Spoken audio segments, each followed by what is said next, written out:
Saludos, estimado público. Hoy nos encontramos nuevamente para dialogar sobre temas relacionados con la gestión educativa. En esta ocasión hemos invitado a los especialistas Kelly Urueña, Gabriela Avilés, Estela Imitola y Carmen Imitola, quienes, desde sus experiencias y conocimientos, nos harán un abordaje del concepto de autogestión.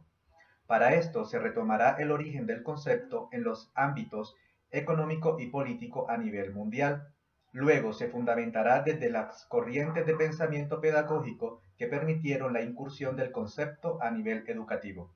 En este orden de ideas se expondrá cómo se da la autogestión en los sistemas educativos, aterrizando en la autogestión del aprendizaje y esbozando las dificultades que la aplicabilidad del modelo autogestionario lleva consigo, análisis que se hará a la luz de algunos casos. Sean todos ustedes bienvenidos a una edición más de nuestro programa Gestión Educativa, donde la escuela se pone al día. Iniciemos indagando de dónde viene este concepto de autogestión. Demos paso a la especialista Kelly Urueña Torres. Buenas tardes, Gabriel y estimado público. Muchas gracias por brindarme este espacio. Es importante aclarar que el término autogestión proviene de la traducción del término serbio-croata samoupravie. Dicho término se compone de samo, que equivale al prefijo griego auto, es decir, por sí mismo, y upravie, que se traduce como gestión. Del serbio-croata, lengua principal de Yugoslavia, pasó al francés y con la misma grafía al español. Según el historiador Henry Arbon, en el año 1980, aclara que el término autogestión fue introducido en Francia a finales de los años 70 para designar la experiencia yugoslava instaurada a partir de 1950.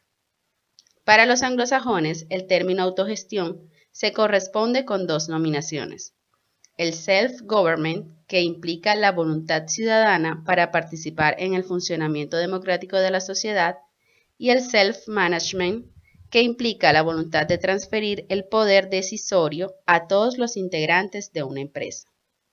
Ahora bien, desde la perspectiva de Bourdieu y Guillem, la autogestión se define como una transformación radical, no solo económica, sino también política, en el sentido en que destruye la noción común de política para crear otro sentido de esta palabra.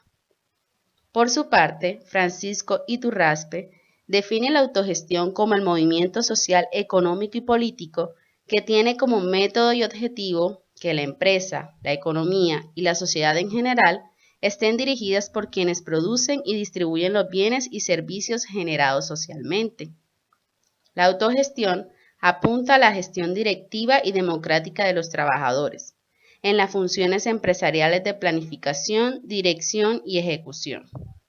Entre tanto, Dennis Rushman define la autogestión como el ejercicio permanente de los poderes de decisión política y de control de aquellos que los ejecutan. De esta forma, podemos concluir que las definiciones dadas coinciden en un mismo punto. La autogestión implica la asunción directa por parte de un conjunto de personas de la elaboración y de la toma de decisiones en un territorio dado. Ahora continuamos con la especialista Estela Imitola. Especialista, ¿cuáles son las corrientes pedagógicas que se interesan por la autogestión? Buenas tardes. Las corrientes pedagógicas que se interesan por la autogestión son las relacionadas con la intervención del niño en algunos aspectos de la institución pedagógica, y por otro lado, corrientes pedagógicas que modifican los objetivos de la educación, donde el papel asignado al niño en la institución educativa resulta transformado. De esta manera encontramos las pedagogías libertarias, activas y la individualización o personalización de la enseñanza. Especialista, ¿a qué se refieren las pedagogías libertarias? Las pedagogías libertarias son experiencias pedagógicas que reflexionan sobre la libertad del niño y sobre sus consecuencias en los establecimientos educativos.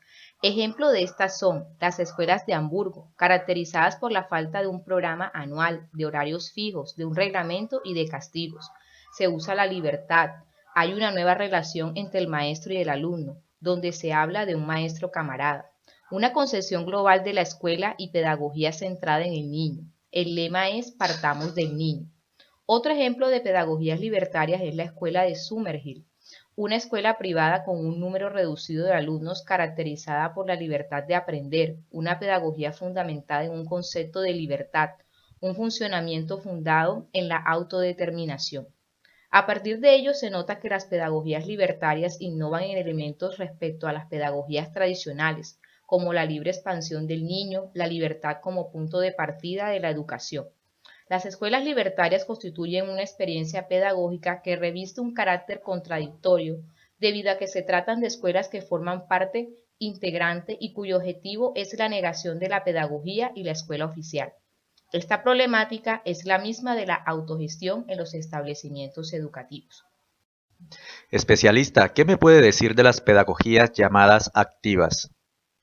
Bueno, las pedagogías llamadas activas son escuelas que toman como punto de apoyo los intereses y los deseos del niño. El niño se hace activo y aprende a intervenir en su medio educativo.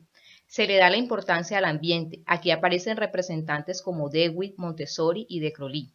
El maestro está sin cátedra, sin autoridad, casi sin enseñanza, y el niño convertido en el centro de la actividad. María Montessori aparece con la importancia del material didáctico apropiado y de Crowley con los centros de interés. Otro ejemplo de estas escuelas son las de Celestine Freinet. Este autor trata que la escuela pública evolucione y establece las siguientes bases para la educación.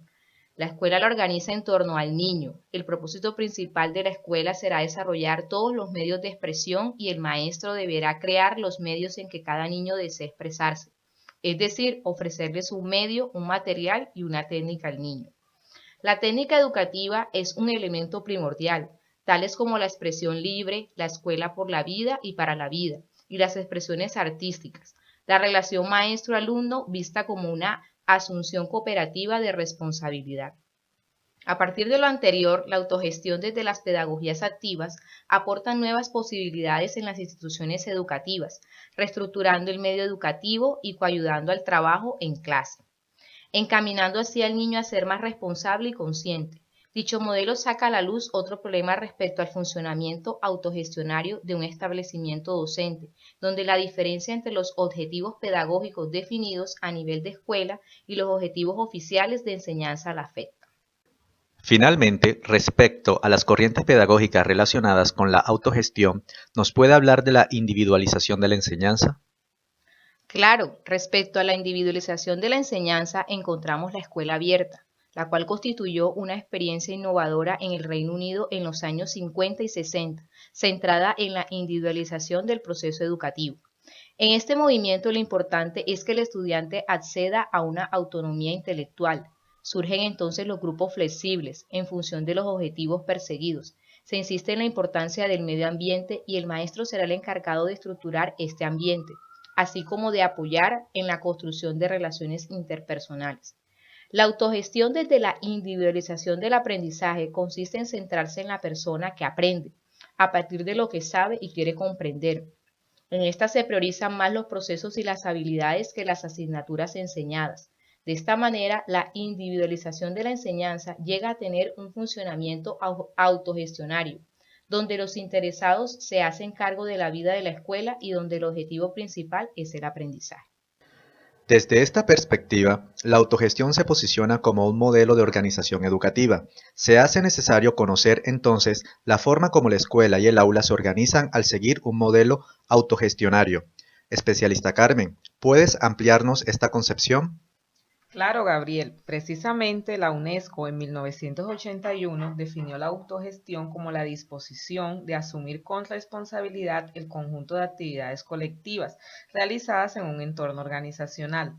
A nivel educativo, la autogestión tiene como propósito definir un nuevo ambiente en el que el individuo pueda expandirse. Así, se pretende que el estudiante asuma una mayor responsabilidad de su deseo de aprender y de participar en la vida social del grupo, lo cual supone un cambio profundo de la relación maestro-alumnos. Se concibe la autogestión como un medio para transformar la institución. Es un proyecto de formación que tiende a la autonomía de los interesados para desarrollarse, que rechaza por consiguiente la dependencia. Autonomía que exige el dominio de conocimientos y técnicas y por tanto su aprendizaje. Así, un proyecto de formación de carácter autogestionario tiene como objetivo hacer acceder al grupo a la autonomía en la realización de su propia formación. En pocas palabras, los actores educativos se autorregulan y establecen su propio sistema con responsabilidades. En este sentido, los objetivos son dar al estudiante una libertad completa, enseñarle a ser autónomo y permitir el aprendizaje de la responsabilidad. Por ende, la relación profesor-estudiante es de ayuda activa, se maneja la figura de maestro camarada y el estudiante elige sus actividades, tiene la libertad de expresarse en medio de una clase cooperativa. De esta forma, un funcionamiento autogestionario real debería permitir que todos los participantes, profesores, alumnos, padres, intervengan a propósito de todos los aspectos de la institución. Así, la escuela desarrolla una función de educación social, centrada en el aprendizaje y la búsqueda común de los bienes materiales. Para explicar cómo funciona la autogestión en los centros escolares, la autora María Inés Vázquez, de sus trabajos investigativos en el 2013, establece un dispositivo conformado por niveles, los cuales permiten establecer el grado de autogestión en el cual se encuentra una institución. Los nominaliza como bajo, medio y alto. El primero de ellos corresponde a aquellas instituciones que funcionan sobre la base de directivas externas. Su desarrollo es incipiente y se limitan a implementar lo que otros indican, por lo que el funcionamiento es individual y aislado. Un segundo nivel o medio agrupa instituciones que incorporan procesos de mejoramiento, pero no alcanzan a concretar algunos registros, por lo tanto no sistematizan y no son conocidos por todos los miembros de la comunidad. Por otro lado, cuando nos referimos a un nivel alto de autogestión, caracterizamos a las instituciones que logran generar, direccionar y ajustar procesos de cambio. Existen en ellos equipos de trabajo consolidados, con experiencia en las prácticas institucionales, que facilitan el desarrollo de tareas. Por lo tanto, el cambio de autoridades no afecta a la dinámica institucional, ya que hay un trabajo de forma colegial. Sin embargo, este modelo de autogestión en la práctica siempre ha generado críticas, pues no responde a muchos de los objetivos del sistema político y económico imperante. A partir de lo expuesto, ¿podrías darnos tu posición con respecto a cuáles son las mayores dificultades que presenta el modelo de autogestión, Gabriel? Bueno, Carmen, hasta el momento hemos hablado de corrientes de pensamiento y prácticas pedagógicas relacionadas con la autogestión, y sabemos de antemano que éstas se aplican en un determinado contexto social. Como sabemos, la definición práctica de la autogestión en una institución educativa depende en efecto del contexto social en el que está inmerso el establecimiento. En la medida en la que el establecimiento educativo forma parte de una estructura social en la que desempeña una función específica, la cuestión está en saber si la autogestión no está en contradicción con los objetivos asignados por órganos exteriores a ese establecimiento educativo. Alfred Meister afirma que las instituciones educativas no pueden ser completamente autónomas y recalca que la autogestión que se refiera no solo a las técnicas y formas de enseñanza, sino también a los objetivos de la enseñanza, no parece posible porque, se quiera o no, la escuela sigue siendo un dispositivo al servicio de fines sociales determinados. Por lo tanto, conviene analizar en primer lugar algunos elementos relativos a la problemática actual de la educación. El primer elemento son las cuestiones relativas al papel que desempeña la escuela, pero para esto es importante preguntarnos, ¿en qué medida la escuela es un factor de cambio social? ¿La escuela contribuye a reducir las desigualdades? La respuesta en general a estas dos preguntas es negativa. La escuela es un instrumento de selección y reproduce el sistema social existente. Por sus sentencias formalmente irreprochables que sirven siempre objetivamente a las clases dominantes, puesto que no sacrifican nunca los intereses técnicos de esas clases más que en provecho de sus intereses sociales. La escuela puede, mejor que nunca y en cualquier caso, de la única manera concebible en una sociedad que pretende plasmar unas ideologías democráticas, contribuir a la reproducción del orden establecido, dado que logra mejor que nunca disimular la ficción que lleva a cabo. La escuela transmite los valores dominantes y los profesores desempeñan un papel motor en esa transmisión, ya que ellos han sido moldeados por la escuela. Por lo tanto, se elabora toda una dialéctica entre el sistema social que engendra la escuela y esta última, que contribuye a perpetuarlo. La escuela es el reflejo de la sociedad que la ha establecido. Hay quienes piensan que la sociedad es responsable de las desigualdades en la escuela por la forma como la organiza y las condiciones de vida que impone a muchos niños.